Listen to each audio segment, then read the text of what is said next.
यानी इंडिया गठबंधन के भीतर आज ही तीन नेताओं अरविंद केजरीवाल, उद्धव ठाकरे और अखिलेश यादव को पीएम उम्मीदवार बनाने की मांग उठ गई। और मांग करने वाले ये नेता पार्टी के कोई ऐरा गैरा नेता नहीं है। प्रियंका कक्कड़, प्रियंका चतुर्वेदी और जूही सिंह तीनों अपनी पार्टी की आधिकारिक प्रवक्ता हैं। इन तीनों नेताओं के लिए मांग कर रही हैं कि इन्हें ही पीएम कैंडिडेट होना चाहिए। अब तो ये बिल्कुल ताजा मांग है, लेकिन इसके पहले क्या हुआ वो भी आपको दिखाते हैं कि इसके पहले किस तरह से सिलसिला चल रहा था। आइए देखते हैं 5 दिन पहले क्या हुआ। यहां से शुरुआत करते हैं।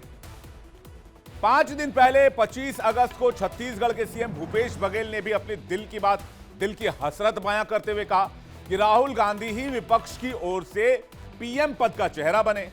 26 अगस्त को बिहार सरकार के मंत्री श्रवण कुमार ने कहा कि बिहार, यूपी से लेकर देश के कई राज्यों में लोगों की मांग है कि नीतीश कुमार ही विपक्ष का पीएम उम्मीदवार का चेहरा हो। 19 जुलाई को टीएमसी की सांसद शताब्दी राय ने कहा था कि पीएम चेहरे के लिए अगर कांग्रेस रेस में नहीं है तो ममता बनर्जी को ही पीएम पद का उम्मीदवार बनाया जाना चाहिए। आज प्रेस कॉन्फ्रेंस में खुद उद्धव ठाकरे से भी इससे जुड़ा हुआ सवाल पूछा गया कि प्रधानमंत्री की रेस में कौन कौन है, तो सुनिए उनका जवाब क्या था। हमारे पास प्रधानमंत्री बनने के लिए चॉइस बहुत है। सवाल यह है कि भाजपा के पास और चॉइस क्या है। जो 10 साल बैठे थे उन्होंने क्या किया सब लोग देख रहे हैं, सब लोगों ने उनका अनुभव लिया है। तो अब उनके सामने सवाल है कि चॉइस क्या है। तो उद्धव ठाकरे कह रहे हैं विपक्ष के पास एक नहीं कई विकल्प हैं। 2024 में शायद यही मोदी के खिलाफ खड़े हो रहे विपक्ष की सबसे बड़ी कमजोरी भी मानी जा सकती है। अब विपक्ष में जो कुछ हो रहा है, प्रधानमंत्री मोदी ने अविश्वास प्रस्ताव पर भाषण के दरमियान 10 अगस्त को ही इसका इशारा दे दिया था। सुनिए। ये इंडिया गठबंधन नहीं है, ये इंडिया गठबंधन नहीं है, एक घमंडिया गठबंधन है।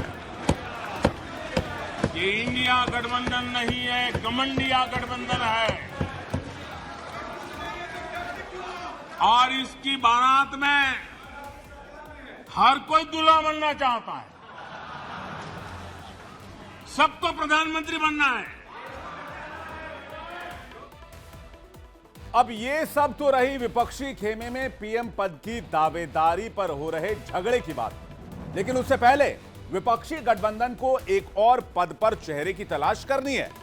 बात कर रहे हैं नए गठबंधन के संयोजक पद की, जिसके लिए नीतीश कुमार सबसे लोकप्रिय पसंद बताए जा रहे थे। लेकिन पटना से बेंगलुरु तक 2 मीटिंग होने के बाद भी नीतीश के नाम पर मुहर नहीं लग पाई। और मुंबई में 31 अगस्त और 1 सितंबर को होने वाली बैठक में नीतीश के लिए ऐलान हो जाएगा, यह भी कहना मुश्किल है, क्योंकि अब भी इस पर गोलमोल जवाब ही मिल रहे हैं। इलेक्शंस करीब आ रहे हैं और फाइनल रोड मैप आज तैयार करना पड़ेगा।